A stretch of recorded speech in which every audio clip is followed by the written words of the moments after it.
Good morning everyone, welcome to today's class. आज हम पढ़ने जा रहे हैं organic chemistry chapter number 12 class 10th ICSE. ठीक है, ऑर्गेनिक कंपाउंड्स। पहले हम जानेंगे ऑर्गेनिक कंपाउंड्स क्या है, ऑर्गेनिक का मतलब क्या, what is the meaning of organic. चलिए, the word organic means pertaining to life. मतलब वर्ड ऑर्गेनिक का मतलब यह है कि यह लाइफ से रिलेटेड है। When comparatively little chemistry was known, people thought that substances like sugar, starch, protein, and acetic acid could be obtained only from living sources like plants and animal. Okay? पहले जब chemistry का इतना development नहीं था, starting में थोड़ा थोड़ा जो केमिस्ट्री इंट्रोड्यूस हुआ था, तभी क्या हो रहा था कि जो स्टार्च ये सब है, देखिए sugar, starch, protein, acetic acids, ये सब क्या लिविंग ऑर्गेनिज्म से ही मिलता था, जैसे कि प्लांट्स एंड एनिमल्स। ऐसे हम लोग सोच रहे थे, दुनिया सोच रहा था। पर so they call such substances organic compounds. जो लिविंग बीइंग से, प्लांट से, एनिमल से मिलता था, सच सब्सटेंस को हम क्या बोल रहे थे, ऑर्गेनिक कंपाउंड्स। उसके बाद the compounds derived from living organisms, जो जितने सारे कंपाउंड्स लिविंग ऑर्गेनिज्म से मिलता था, एंड द केमिस्ट्री, और जो केमिस्ट्री उनके साथ डील कर रहे थे, उनको हम ऑर्गेनिक केमिस्ट्री बोल के बोलते हैं। And the chemistry dealing with them is named organic chemistry. चलिए, इसको थोड़ा अंडरलाइन कर देते हैं।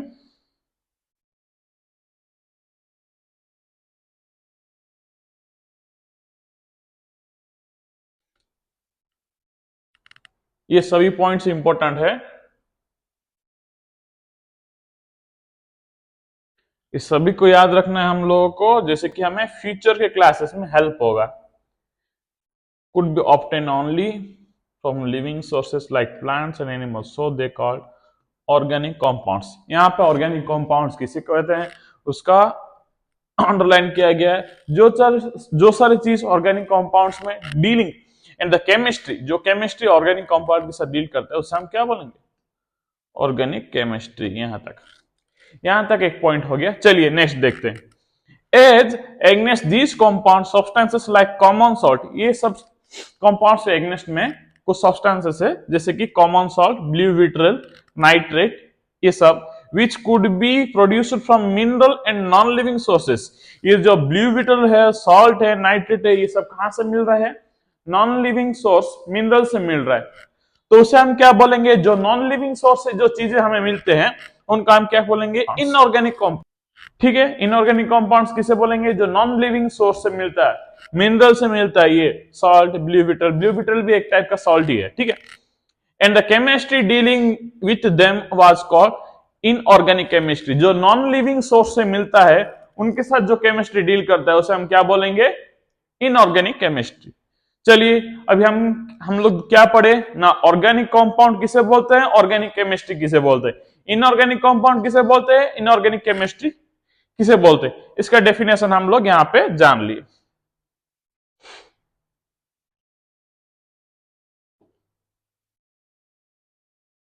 इसको जो सब अंडरलाइन किया हूं, इनको लिख दीजिएगा।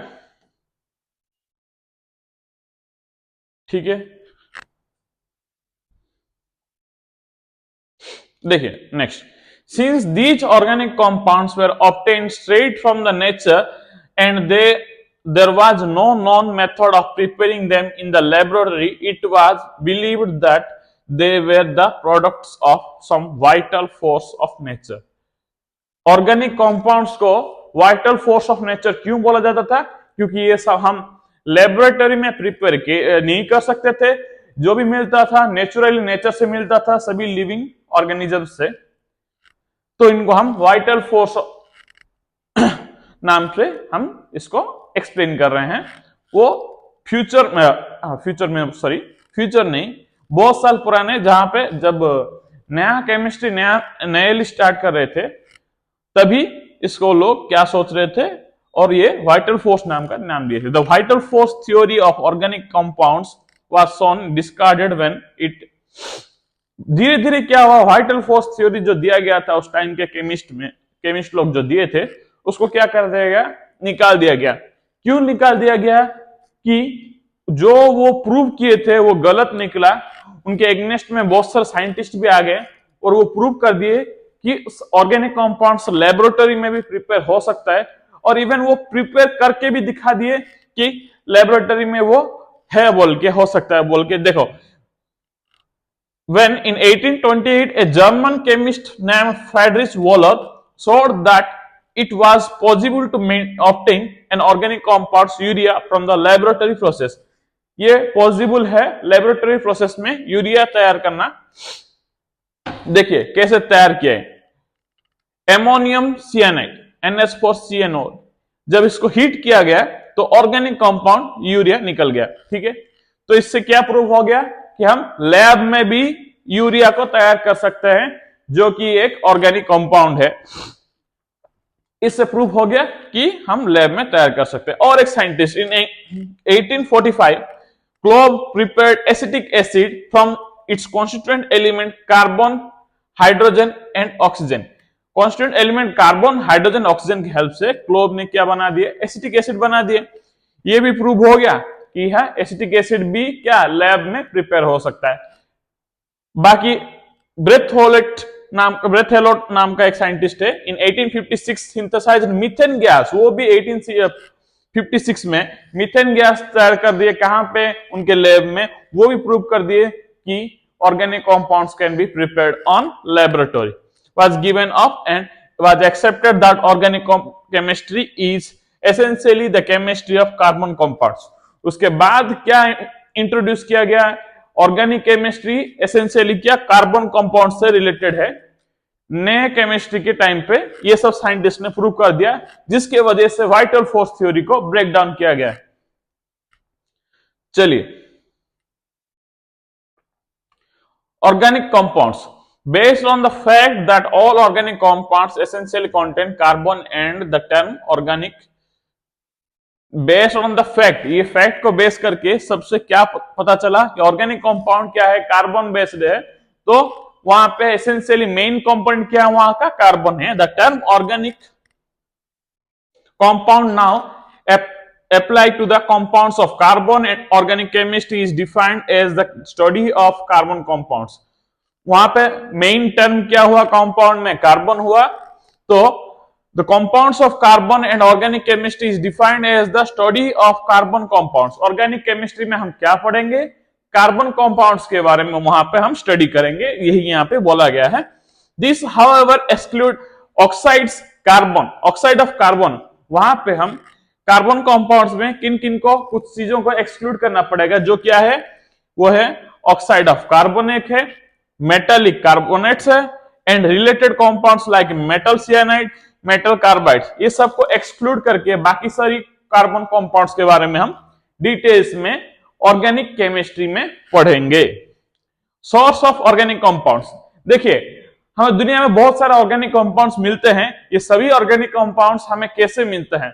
देखिए, यहां पे प्लांट से कुछ ऑर्गेनिक कंपाउंड्स मिलते हैं। Compounds like sugar, starch and cellulose as well as several drugs are obtained from plants. जैसे कि ड्रग्स मतलब यहाँ पे ड्रग्स नहीं, मेडिसिन है। ठीक है, मेडिसिन बनते हैं कि नहीं? प्लांट्स की हेल्प से। नेक्स्ट है एनिमल्स। एनिमल से क्या क्या ऑर्गेनिक कंपाउंड्स मिलता है? Urea, proteins, fats etc are obtained from animals. ये तो आप लोग को पता है। यूरिया क्या है? फैट आपको तो पता ही होगा, प्रोटीन भी आपको तो पता ही होगा। आजकल तो प्रोटीन का डिमांड ज्यादा है। पहले तो लोग प्रोटीन का मतलब भी नहीं जानते थे। अभी तो जिसके बारे में पूछो, जो भी पूछो, क्या प्रोटीन खाना है हेल्थ के लिए बोलते हैं। ठीक है, तो हमारे बॉडी में भी प्रोटीन रहता है। उसके बाद कॉइल। कॉइल से कैसे कार्बन कंपाउंड निकल जाता है? डिस्ट्रक्टिव डिस्टिलेशन से। कॉइल को डिस्ट्रक्टिव डिस्टिलेशन करने से हमें ये सब कार्बन कंपाउंड्स मिलते हैं। Benzene, toluene, naphthalene, dyes, drugs and perfumes. Drugs मतलब मेडिसिन, डाइस मतलब कलर। ये भी एक टाइप का टोलिन भी एक कलरलेस लिक्विड है। Next petroleum. पेट्रोलियम से क्या, कौन से ऑर्गेनिक कंपाउंड्स मिलता है? Large number of organic compounds like gasoline, fuel gases, petrol, naphtha are obtained from petroleum. ये सब पेट्रोलियम से मिलता है। यहाँ पे जो नेफ्था है ये हाइड्रोकार्बन से बना हुआ एक ऑयल है, ठीक है। fermentation, compounds like ethyl alcohol and acetic acids are obtained from fermentation। ये fermentation से acetic acids and ethyl alcohol हमें मिलता है। नेक्स्ट वुड, देखिए यहां पे wood, methyl alcohol, acetone etc are obtained by destructive distillation of wood. Wood को जब हम डिस्ट्रॉय करते हैं तो क्या मिलता है, मिथाइल अल्कोहल प्लस एसीटोन। इनके बारे में डिटेल्सली हम पढ़ेंगे आगे। सिंथेटिक मेथड्स, सिंथेटिक मेथड्स का मतलब क्या है, most organic compounds are synthesised in the laboratory. जो सारे ऑर्गेनिक कंपाउंड्स को हम लैब में बनाते हैं उसे हम क्या बोलेंगे, ऐसे सिंथेटिक मेथड्स में हम देख रहे हैं। चलिए नेक्स्ट देखते हैं, comparison between organic and inorganic compounds. Organic compounds और इनऑर्गेनिक कंपाउंड्स को हम कंपेयर करेंगे, तभी तो इन दोनों के बीच में क्या है रिलेशन, और ये ऑर्गेनिक कंपाउंड क्या है, इनऑर्गेनिक कंपाउंड क्या है, हम डिटेल्स में इनके लिए नॉलेज रख सकते हैं और जान सकते हैं। देखिए characteristics, presence of carbon, organic compound inorganic compound में कार्बन का presence. Carbon is necessary element in organic compounds. Organic compounds बिना कार्बन के नहीं बनेगा। इनऑर्गेनिक कंपाउंड्स में कार्बन का क्या मायने रखता है, क्या वैल्यू है, carbon is not an essential element in inorganic compounds. मतलब इनऑर्गेनिक कंपाउंड्स में कार्बन को भाव नहीं दिया जाता है, वो इतना इंपॉर्टेंट नहीं है। तो कार्बन कहां पे इंपॉर्टेंट है, ऑर्गेनिक कंपाउंड्स में, ठीक है। Solubility in water, they generally do not dissolve in water. Carbon क्या होता है, जनरली वाटर में डिजॉल्व नहीं करता है। दे जनरली, देखिए इनऑर्गेनिक कंपाउंड जनरली क्या होता है, वाटर में डिजॉल्व हो जाता है, ठीक है। Next, solubility in organic solvent, they dissolve in organic solvent like alcohol, benzene, chloroform. ये सब में ऑर्गेनिक कंपाउंड डिजॉल्व हो जाता है, अल्कोहल, बेंजीन, क्लोरोफॉर्म में। और inorganic compound do not dissolve in organic solvents. कोई भी ऑर्गेनिक सॉल्वेंट्स में इनऑर्गेनिक कंपाउंड्स डिजॉल्व नहीं होते, नहीं मिलते, ठीक है। मेल्टिंग एंड बॉइलिंग पॉइंट, अभी देखते हैं ऑर्गेनिक कंपाउंड्स और इनऑर्गेनिक कंपाउंड्स में मेल्टिंग एंड बॉइलिंग पॉइंट कितना है, कौन ज्यादा जल्दी मेल्ट हो जाता है, कौन ज्यादा धीरे मेल्ट होता है। They have low melting point and boiling point and easily decompose on heating. Organic compounds easily decompose, break down हो जाते हैं हीट करने पे, as compared to inorganic compounds, क्योंकि they have high melting and boiling point and usually do not decompose on heating। inorganic compounds ज्यादातर बहुत strong रहते हैं और जनरली उनको हीट करने पे वो ब्रेक डाउन नहीं होते, उनको ज्यादा मेल्टिंग एंड बॉइलिंग पॉइंट, ज्यादा टेम्परेचर चाहिए उनको तोड़ने के लिए, ठीक है। चलिए next point, combustibility, they are inflammable, they can catch fire easily. Organic compounds inflammable है और वो इजीली फायर को कैच कर सकते हैं। They do not burn easily, inorganic compounds easily burn नहीं करते हैं, मतलब जलते नहीं हैं। बॉन्डिंग, ऑर्गेनिक कंपाउंड कौन से टाइप का बॉन्ड बनाते हैं, इनऑर्गेनिक कंपाउंड कौन से टाइप का बॉन्ड बनाते हैं। आप लोग पढ़े हो केमिकल बॉन्डिंग के बारे में। बॉन्डिंग कितने टाइप के हैं, 3 टाइप के हैं, ionic bond, electrovalent bond, covalent bond and coordinate bond. यहां पे कार्बन हमारा कोवालेंट बॉन्ड बनाता है। What do you mean by covalent bond? Sharing of electrons between the atoms is called covalent bond। चलिए देखते हैं यहां पे क्या होता है, इनऑर्गेनिक कंपाउंड्स क्या फॉर्म करता है, most of them form ionic compounds. Ionic compounds किसे बोलते हैं, when transfer of electrons happen between 1 and 2 atoms, a donation of electrons happen between 1 and receive of another atom। जब 2 एटम के बीच में electron एक डोनेट करता है और रिसीव करता है, जिसके कारण चार्जेस का अदला बदला होता है और वो दोनों मिलकर कंपाउंड फॉर्म करते हैं, उस टाइप के कंपाउंड का हम क्या बोलेंगे, आयनिक कंपाउंड बोलते हैं, ठीक है। Conductivity, they are non electrolyte. Organic compound electrolyte नहीं है। इलेक्ट्रोलिसिस चैप्टर तो आप पढ़े होंगे इसके पहले, तो आप लोग को समझ जाएंगे, अच्छे से समझ जाएंगे कि क्या electrolytes. Only those that form ionic bond are good electrolytes। जितने भी सारे कंपाउंड्स आयनिक बॉन्ड तैयार करते हैं वो सारे गुड इलेक्ट्रोलाइट्स हैं। तो यहाँ पे तो आयनिक कंपाउंड तैयार ही नहीं होता, तो गुड इलेक्ट्रोलाइट्स नहीं होंगे। चलिए next, isomerism, they show the phenomena of isomerism. यहां पे ऑर्गेनिक कंपाउंड क्या करते हैं, आइसोमेरिज्म फेनोमेना को शो करते हैं, मतलब सेम टाइप का कॉम्पोजिशन रहेगा पर डिफरेंट स्ट्रक्चर्स रहेंगे। पर यहाँ पे no such phenomena is shown in the inorganic compound, inorganic compound में आइसोमेरिज्म नहीं है। ठीक है, colour and smell, organic compound have characteristic colour and odour. Organic compounds का बहुत सारे कलर का है, बहुत सारे ऑर्डर में है, पर most of them are colourless and odourless. Inorganic compounds ना, मोस्ट ऑफ देम, ज्यादा से ज्यादा इनऑर्गेनिक कंपाउंड्स का ना ही कलर होता है ना ही ऑर्डर होता है, ऑर्डरलेस कलरलेस। ठीक है, reaction, molecular reaction are slow due to the presence of linkages. Organic compounds में मॉलिक्यूलर रिएक्शन बहुत स्लो होता है क्योंकि ज्यादा लिंक रहता है उनके बीच में। These reactions never proceed to completion, इनका रिएक्शन चलता ही रहता है, कभी कंप्लीट नहीं होता है। पर in the case of ionic compound, sorry, inorganic compounds, ionic reaction are fast, ionic reaction speed होता है, and covalent reaction are slow, covalent reaction slow होता है। ठीक है, चलिए अभी हमारा distinguish between organic compound and inorganic compound खत्म हो गया है। चलिए नेक्स्ट देखते हैं क्या है, application of organic chemistry. The organic compound are extremely useful to us in our daily life. Our daily life में organic compounds को हम each and every second में use करते हैं। The shampoo and the shampoos we use while taking bath, जो shampoos हम use करते हैं नहाने के टाइम पे, the powders, the perfume, जो भी powders है perfume है, ये सब organic compounds से तैयार हुआ है।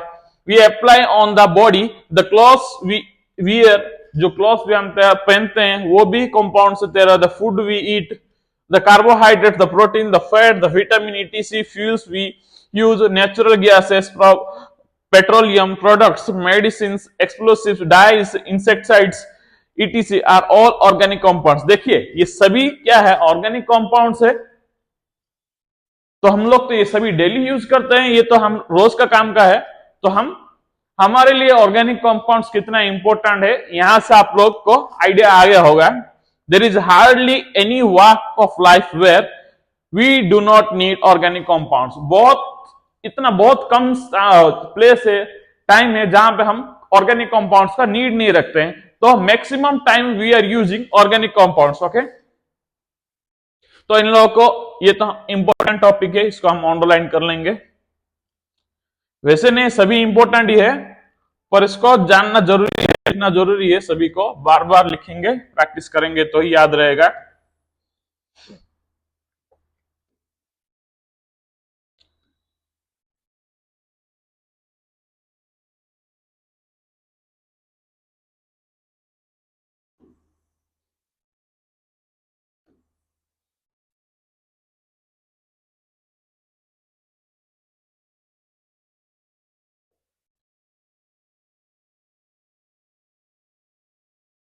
चलिए अंडरलाइन हो गया।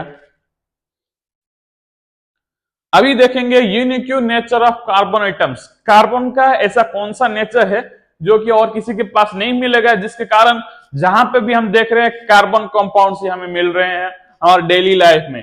Carbon shows some unique properties like tetravalency and catenation which are discussed below.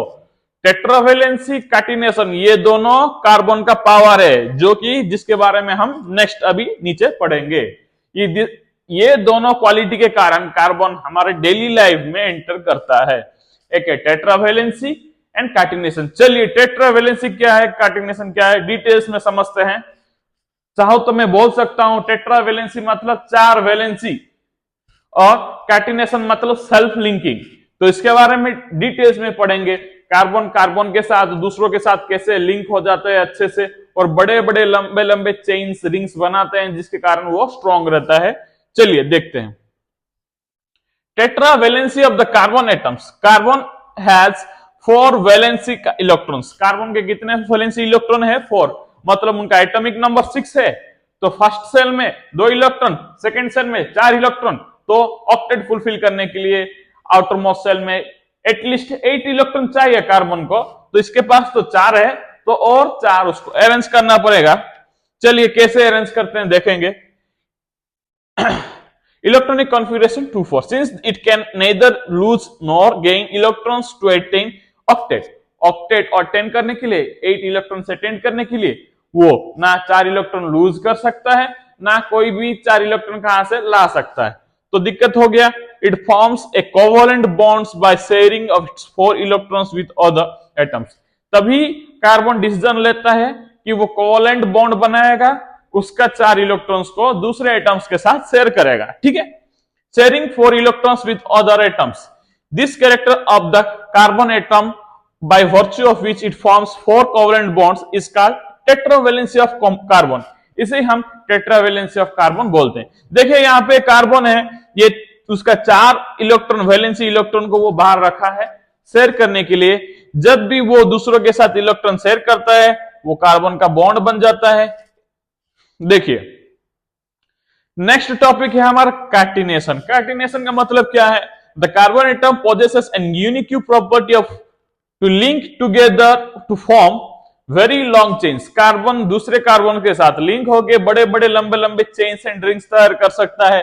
यही क्वालिटी है कार्बन का जिसके लिए हम उसको इतना इंपॉर्टेंट मानते हैं, हमारे डेली लाइफ में वो इंट्रोड्यूस करता है। This property is referred to as catenation. यही प्रॉपर्टी को हम क्या बोलते हैं? कैटिनेशन बोलते हैं। The property of self linking of atoms of an element through covalent bond in order to form straight chains and branched chains and cyclic chains to different sizes is known as catenation। Self linking property जिसके कारण carbon क्या होता है? दूसरे carbon के साथ self link होके chain system बनाता है, रिंग सिस्टम बनाता है, साइक्लिक सिस्टम बनाता है, बहुत बड़े लंबे लंबे बॉन्ड्स बनाते हैं। यही क्वालिटी को कैटिनेशन बोला जाता है। ये बहुत इंपॉर्टेंट पॉइंट है, इसको आप लोग लिख के बाय हार्ट कर लेना। The property of catenation is shown by other elements also, but carbon exhibits this property to maximum extent। दूसरे एटम्स में भी एक कैटिनेशन प्रॉपर्टी है, पर कार्बन के पास क्या है? बहुत ज्यादा कैपेबिलिटी है कैटिनेशन फॉर्म करने का, दूसरे एटम के पास उतना कैपेबिलिटी नहीं है। Elements also, but carbon exhibits this property to the maximum extent। This is due to the greater strength of carbon-carbon bond and due to the tetravalency of carbon। In this process of catenation, carbon atoms form straight, branch and cyclic chains to form and can involve single, double and triple covalent bonds। ये जो quality है carbon का, single, double, triple bond बनाते हैं, cyclic chain ring बनाते हैं, straight chain बनाते हैं, उसके बाद ब्रांच भी बनाते हैं। ये सभी प्रॉपर्टी जो है कार्बन कार्बन सेल्फ लिंक करके बना सकता है, single bond, double bond, triple bond करके, जो कि दूसरे एटम्स के पास इतना कैपेबिलिटी नहीं है, वो उतना लॉन्ग चेन नहीं बना सकते हैं, वो छोटे छोटे चेन्स बना सकते हैं। इसके कारण कार्बन का कैटिनेशन क्वालिटी को हम इतना इंपॉर्टेंट देते हैं। चलिए नेक्स्ट टॉपिक के लिए और किसी दिन पढ़ेंगे। Tata, bye bye, have a nice day. आपको ये वीडियो अच्छा लगा तो please like and subscribe. Have a nice day, good bye.